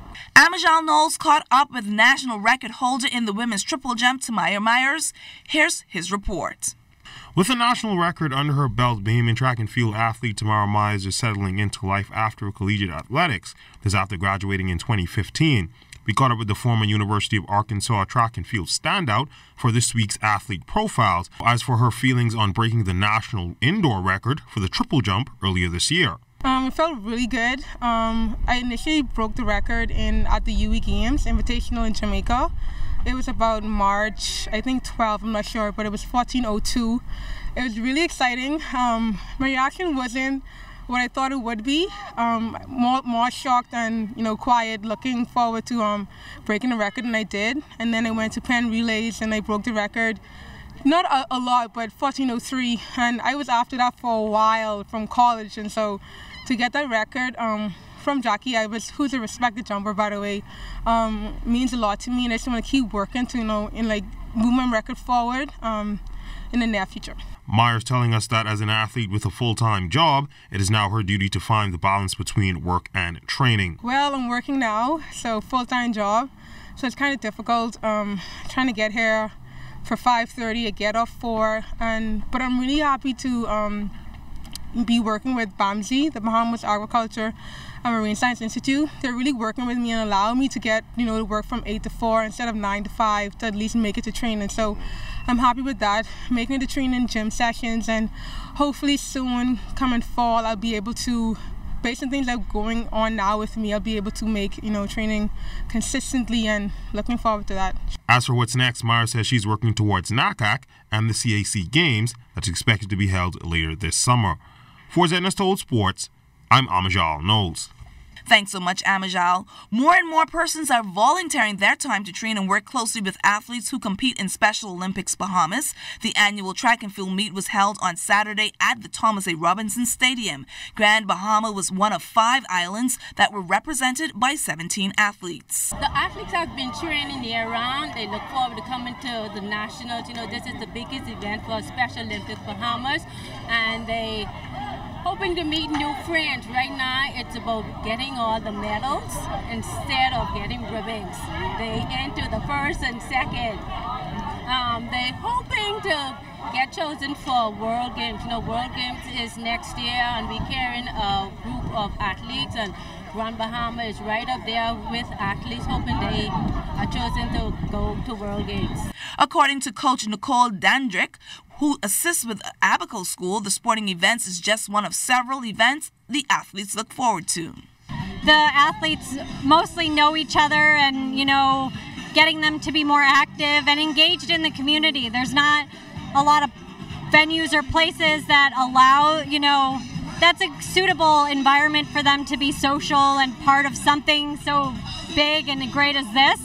So it's really important for us to get them out, get them involved, have a social environment for them where they do something that they feel really proud of. It seems as though they really enjoy events like this. They love it. I love it. It's hard not to. The spectators love it. It's one thing I wish more people would come out and see, because it's really, once you get hooked on it, it's really an amazing thing. So it means a lot to the athletes. They look forward to it all year. That's all the time we have for sports. I'm Kelsey Johnson. ZNS Total Sports is brought to you by Fourth Terrace Diagnostic Center.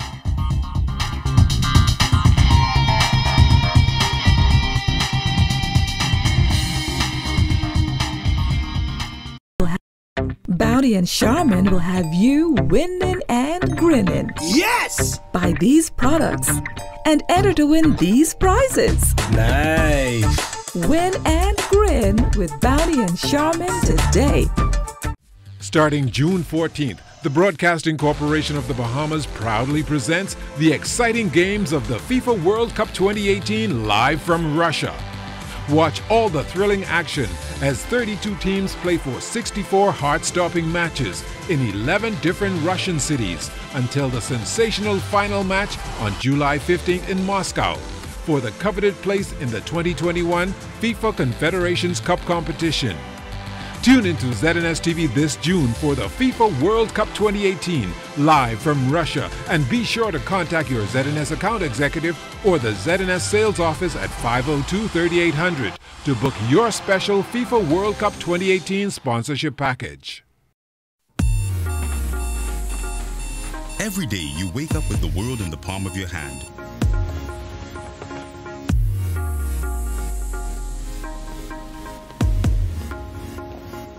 Making connections and creating memories and sharing them with the people you care about.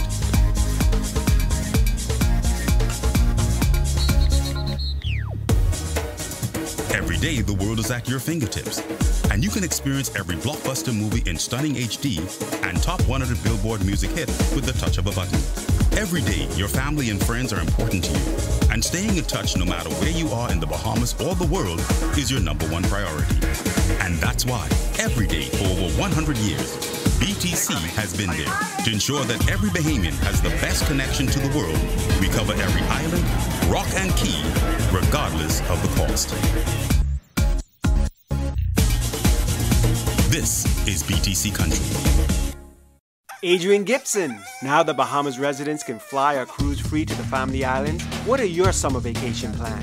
I'm gonna go to Long Island, and you should come too. And there's no better time than now with the 2 Fly or Cruise Free promotion, where all residents of the Bahamas can fly or cruise free to the Family Islands from Nassau. Let's go. Refresh, reconnect, and unwind in the Family Islands. For details, go to bahamasresidents.com and fly or cruise free to the Family Islands today. Hey, have you heard? ZNS is everywhere you are when you download the new ZNS app. Whether you're on the move or just kicking back. Miss something on the news? It's there. Want to keep up with a live update? It's there. Or just want to listen to your favorite station? It's there too. Download the app now from the App Store and Google Play Store. Time now for weather.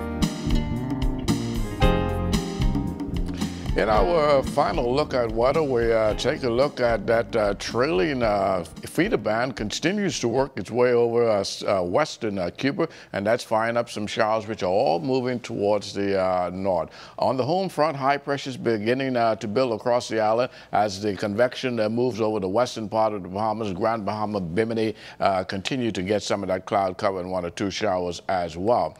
Tonight, though, we're looking at partly cloudy with a brief shower or 2 very possible with a moderate breeze in place, the low temperature getting down to 76 degrees. And then tomorrow, it's going to be partly sunny, that moderate breeze remaining, and your high temperature getting up to 84 degrees. Extended weather forecast over the next 7 days, keeping you into the mid-80s right through the 7-day cycle. Things start to warm up a bit next week, Monday, but lots of sunshine in the forecast as we have gotten rid of most of that cloud cover which you saw in our satellite picture. Continues to hang over the northwestern sector of the Bahamas. All right, thanks a lot, Basil. Well, that does it for us in the Bahamas tonight. On behalf of the entire news team, thanks so much for looking in. Have a good night.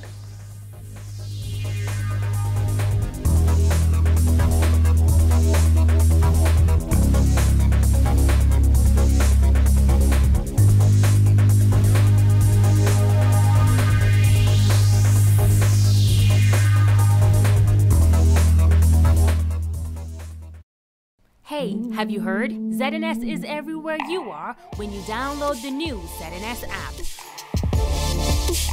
Whether you're on the move